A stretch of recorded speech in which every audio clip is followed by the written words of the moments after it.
For today's video guys, nagrepack og bulad ang dato. Syempre, kainan lang natin ng pira eh. Diskarte gyud ta. Ripak pud og bulad. Dagdag kita na no. Malaki din ang tubo diyan, charat.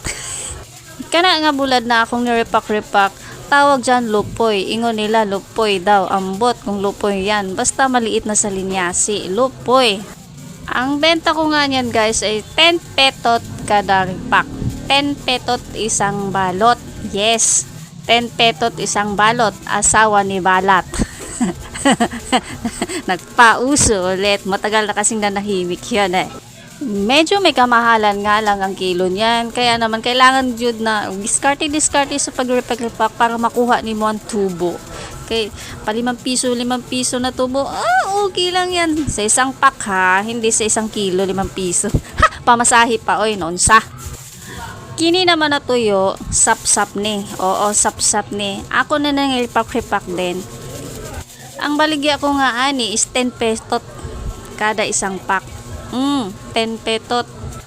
Kapag gagmay kaayo, 8 piraso 10 petot.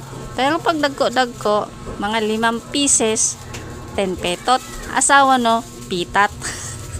Ang corny. Ang pangit mag voice recover. Ano ba yan? Hindi ko alam paano mag voice recover. Pasensyahan nyo. Nagal talaga eh. Tingnan nyo dito sa tindahan. Nagsasalita ako mag-isa. Mamaya may makakita dito. Sabihin nababaliw na ako. Kasi nagsasalita ako mag-isa. Tapos namatawa ako mag-isa. Kagaya nito. Tapos makikita nila tumatawa ako mag-isa. Bahala kayo dyan. Basta ako kumikita.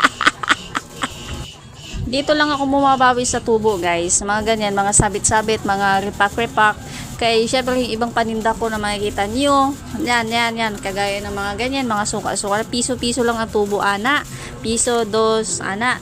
So gamay lang kayo. Tapos gabayad pa ako ng upa sa tindahan. 2.7 monthly. Yes! Kaya kailangan talaga magtinda ng madami para may pambayad ng upa ng pwesto.